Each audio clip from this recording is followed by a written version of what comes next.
अब हमें प्रश्नावली 1.2 का चौथा सवाल करना है। चौथे सवाल में क्या दिया है, HCF दो संख्याएं दी 306 और 657। HCF की जो वैल्यू दी वो कितनी दी, 9। LCM वही संख्या है 306 657 और ये हमको ज्ञात करना है। तो देखिए इसको कैसे ज्ञात करेंगे। हमने पढ़ा था कि HCF और LCM ये बराबर होता था दो संख्याओं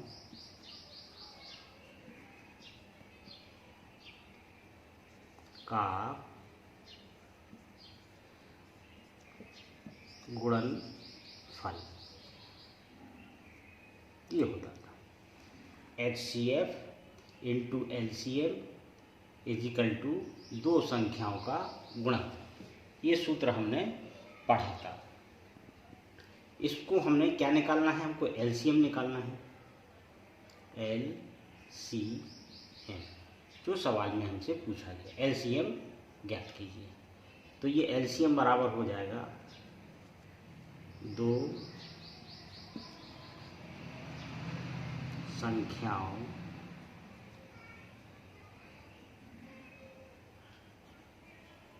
का गुणनफल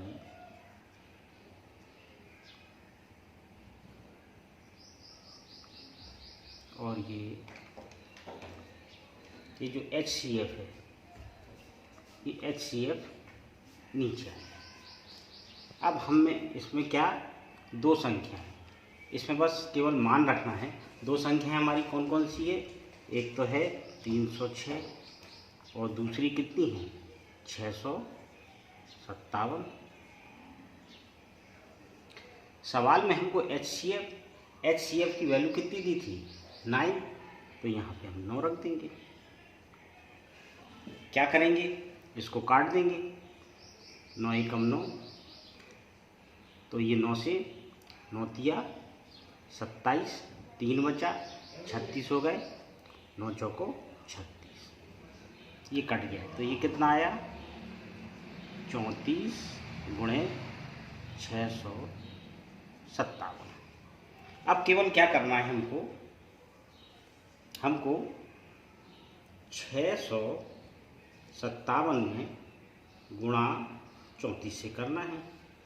तो कितना आएगा, 4 सत्ते 28, 8 हासिल 2, 4 पंचे 20, 20 और 2 22, 22 की 2 हासिल 2, 4 6 24, 24 और 2 26 गुणा 3 सत्ते 21, 21 की 1 हासिल 2, 3 पंजे 15, 15 और 2 17, 17 की 7 हासिल 1, 3 6 18, 18 और 1 19, ये 8 हो गया, ये 3 हो गया, ये 6 दूनी 12 और 1 13 की 3 हासिल 1, 9 और 1 10 और 2 12 की 2 हासिल 1, 1 और 1 2। तो इसका गुणा कितना आया, हमारा मल्टीप्लाई 22,338। तो ये आ गया 22,338। यही हमारा आंसर है। ये क्या है, LCM। क्या निकल गया, LCM। देखिए अब सवाल नंबर हमको 5 करना है। 5 में क्या दिया है, 5 में दिया है जांच कीजिए। हमको जांच करना है, क्या करना है, जांच करना है कि क्या किसी प्राकृतिक संख्या n, कोई भी प्राकृतिक संख्या n है, 1 2 3 4 5 कोई भी संख्या हो सकती है, के लिए संख्या 6 की पावर n, कितना दिया है सवाल में, 6 की पावर n अंक 0 पर समाप्त हो सकती है। मतलब सवाल में हमको दिया जो 6 की पावर n है, ये जो संख्या है वो 0 पर समाप्त होगी। अर्थात जो संख्या 0 पर समाप्त होती है उसमें 10 से भाग जाता है। कितने से भाग जाता है? 10 से भाग जाता है। कोई भी संख्या ले लीजिए, आप 10 ले लीजिए, आप 100 ले लीजिए, आप 1000 ले लीजिए, आप 10,000 ले लीजिए, यानी जो संख्याएं 0 पर समाप्त होती हैं उसमें 10 से तो भाग जाता ही है। इसलिए अगर हम 10 के और जो संख्याएं जिनमें 10 से भाग जाता है तो इसके गुणनखंड क्या होंगे? अभाज्य गुणनखंड 2 और 5, यानी ये संख्या 2 से भी विभाजित होगी और 5 से भी विभाजित होगी। अब देखिए, हमें सवाल में संख्या क्या दी थी? सवाल में हमको दिया था 6 की पावर n। सवाल में हमको दिया था 6 की पावर n। अब इस 6 की पावर n, इस 6 के हम अभाज्य गुणनखंड ज्ञात करें तो 6 को कितना लिखेंगे? 2 तिया 6 और ये घात n, इसको हम और हल करें, ये मतलब 2 पर भी n घात है और 3 पर भी n की घात है। क्या मतलब हुआ इसका? इसका मतलब ये हुआ कि जो संख्या हमें 6 की पावर n अंक 0 पर समाप्त होती है हल करना थी, उसमें एक तो अभाज्य संख्या 2 है और एक 3 है। लेकिन जो संख्याएं 0 पर समाप्त होती हैं, कितने पर? 0 पर समाप्त होती हैं, तो उसमें 10 से भी भाग जाएगा, 2 से भी भाग जाएगा और 5 से भी। तो देखिए, यहाँ पर 2 तो अभाज्य गुणनखंड है, लेकिन 5 यहाँ कहीं नहीं है। यहाँ कौन कौन सी संख्या है? केवल 2 है और 3 है, यहाँ पर 5 नहीं है। तो अतः हम लिखेंगे, अतः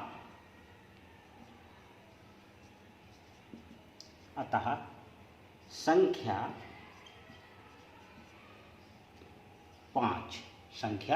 5 दी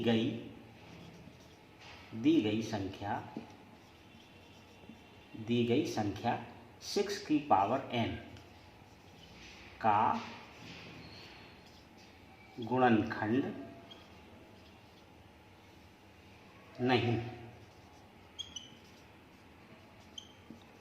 है। जब ये इसमें 6 की पावर n का 5 क्या है? गुणनखंड नहीं है, तो जो इस सवाल में कहा गया था कि किसी प्राकृतिक संख्या n के लिए संख्या 6 की पावर n अंक 0 पर समाप्त होती है, तो हम लिख देंगे कि यह 0 पर समाप्त 6 की पावर n 0 पर समाप्त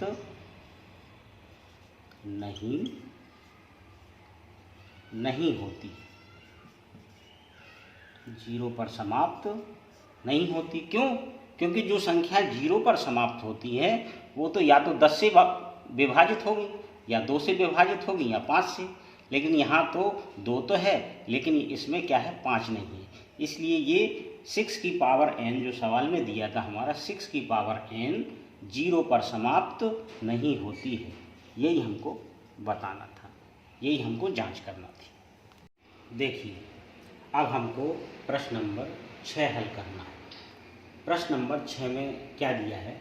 व्याख्या कीजिए कि एक संख्या दी है 7 × 11 × 13 + 13 और एक दूसरी संख्या दी है 7 × 6 × 5 × 4 × 3 × 2 × 1 + 5 भाज्य संख्याएं क्यों हैं? हमको निकालना कि ये कौन सी संख्या है? भाज्य संख्याएं क्यों हैं? तो इसको निकालने के लिए हम सबसे पहले हमें भाज्य संख्या क्या होती है ये पता होना चाहिए। ऐसी संख्या जिसमें 2 से अधिक संख्याओं से पूरा भाग जाता है, तो ऐसी संख्याएं भाज्य संख्याएं कहलाती हैं। कोई भी संख्या जिसमें 2 से अधिक संख्याएं, कितने से? 2 से अधिक संख्याएं हों, तो उन संख्याओं से दी गई संख्या में पूरा यदि भाग चला जाता है तो वो संख्या कहलाती है भाज्य संख्या। देखिए, पहले इस सवाल से हम इस सवाल को लें। जैसे ये सवाल दिया है, ये सवाल हमारा दिया है 7 × 11 × 13 + 13। ये हमको सवाल दिया है। इसमें कितनी संख्याएं हैं? 2। इसमें 13 कॉमन है, तो ये हो जाएगा 7 गुणे ये 13 बाहर आ गया तो ये 1 बचा 13। 11 7 77 प्लस 1 ये 13, ये कितना हो गया 78। इसको तोड़ दो, इसको तोड़ दो। 13 गुणे 6 तिरछिंग 78। तो इसमें कितनी संख्या है? इसमें एक तो संख्या 6 है, एक 13 है और 13। इसमें 6 और 13 तो है ही, इसके साथ साथ इसमें अगर 1 लिख दें तो कोई फर्क नहीं पड़ता संख्या पर। तो इसका मतलब क्या हुआ कि इसमें 1 से भी भाग जाएगा, इसमें 6 से भी भाग जाएगा और 13 से। तो इसमें कितनी संख्या है? 1 2 3। तो 3 संख्याओं से पूरा पूरा भाग इस संख्या में चला जाएगा। तो इसका मतलब क्या हुआ, क्या अर्थ हुआ कि ये जो संख्या है, जो ये दी गई संख्या, ये 2 से अधिक संख्याओं से विभाजित है। इसलिए ये जो संख्या होगी वो कैसी होगी? भाज्य संख्या। तो ये संख्या भाज्य लिख देंगे हम, भाज्य संख्या होगी। अब इसके बाद दूसरी संख्या हम लें। दूसरी संख्या क्या है? तो देखिए, दूसरी संख्या है हमारी, दूसरी संख्या में 7 दिया है, फिर 6 दिया है, फिर 5 दिया है, फिर 4 दिया है, 3 दिया है, 2 दिया है, गुणे 1 और ये प्लस 5। इसमें भी कितनी संख्या है? इसमें ये 2 संख्या होगी, इसमें ये 5 कॉमन है, यहाँ से ये 5 कॉमन है। तो कितना बचा? 7 गुणे 6 गुणे 4 गुणे 3 गुणे 2 गुणे 1 और ये 5 कॉमन ले लिया तो यहाँ पे 1 बचा। तो हम इसका गुणा कराएं। 7 6 42, 42 का 2 में गुणा करा दें, 42 दूनी 84, 4 का 3 में कर दें, 4 दिया 12 प्लस 1। इसको और हल करें, 12 चौक 48, 48 की 8 हासिल 4, 12 96, 96 और 4 100 प्लस 1, तो ये हो जाएगा 5 और ये 1 इसमें जुड़ जाएगा 1009। तो यहाँ पर हम देख रहे हैं कि ये जो संख्या है इसमें अगर हम 1 लिख दें गुणे में तो कोई दिक्कत नहीं। तो यहाँ पर संख्या 5 से भी इसमें भाग जा रहा, इसमें 109 से भी भाग जा रहा और 1 से भी भाग जा रहा। क्यों? क्योंकि इसको हम लिख सकते हैं 5 गुणे 1009, 1 हम छुपा रहता है उसको लिख सकते हैं। तो ये जो संख्या जो हमको दी है ये वाली, इस संख्या में 5 से भी भाग जा रहा है, 1009 से भी भाग जा रहा है और 1 से भी भाग जा रहा है। यानी मतलब क्या हुआ? 1 2 3 2 से अधिक संख्याओं से भाग जा रहा है, इसलिए ये संख्या क्या कहलाएगी? ये वाली जो संख्या वो भाज्य संख्या कहलाएगी। यही हमको व्याख्या करना थी, यही आंसर है। देखिए, अब ये प्रश्नावली 1.2 का अंतिम सवाल 7वां सवाल है। ये सवाल देखिए क्या है। किसी खेल के मैदान के चारों ओर एक वृत्ताकार पथ है। मैदान काय का है? खेल का मैदान है और उसके चारों ओर एक वृत्ताकार पथ है। इस मैदान का एक चक्कर लगाने में, कितना चक्कर? एक चक्कर लगाने में सोनिया को 18 मिनट कितने लग रहे?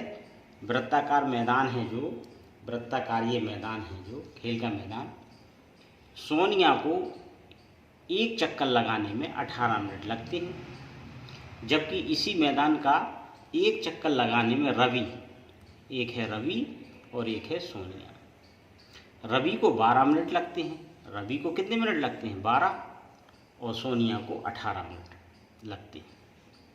मान लीजिए वे दोनों एक ही स्थान और एक ही समय पर चलना प्रारंभ करके एक ही दिशा में चलते हैं, एक ही दिशा में चलते हैं। कितने समय बाद वे पुनः प्रारंभिक स्थान पर मिलेंगे। तो हमें समय बताना है कि कितने समय बाद वे पुनः, एक 12 मिनट में चक्कर लगाता है, एक 18 मिनट में। तो देखिए इस सवाल को करने से पहले यहाँ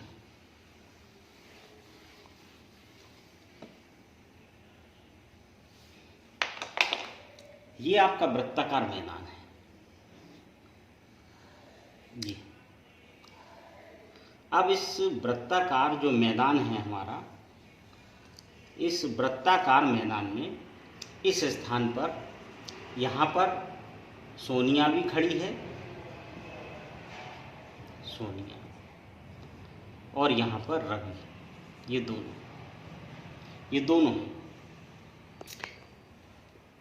दोनों क्या है, इस वृत्ताकार पथ के चक्कर लगाते हैं। एक को चक्कर लगाने में 18 मिनट लग रहे हैं और दूसरे को चक्कर लगाने में 12 मिनट।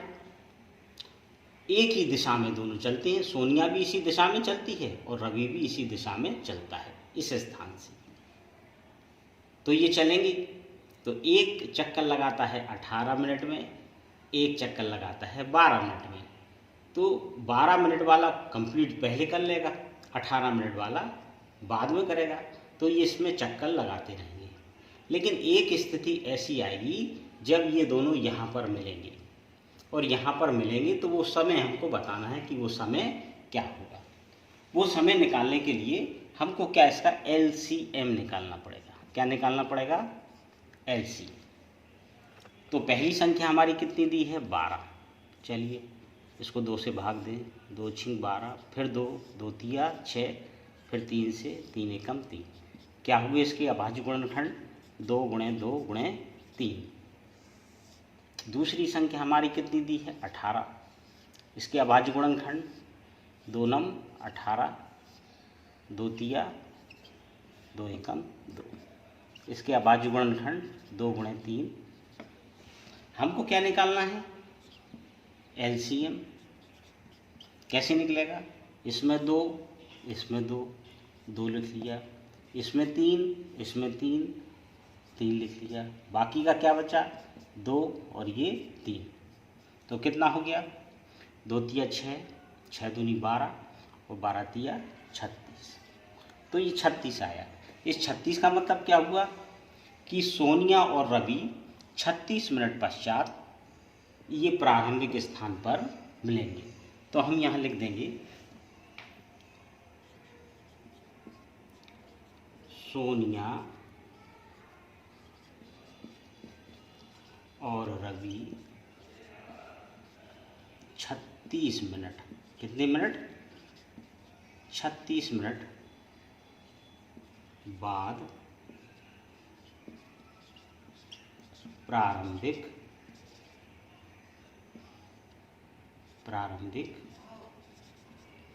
स्थान पर मिलेंगे।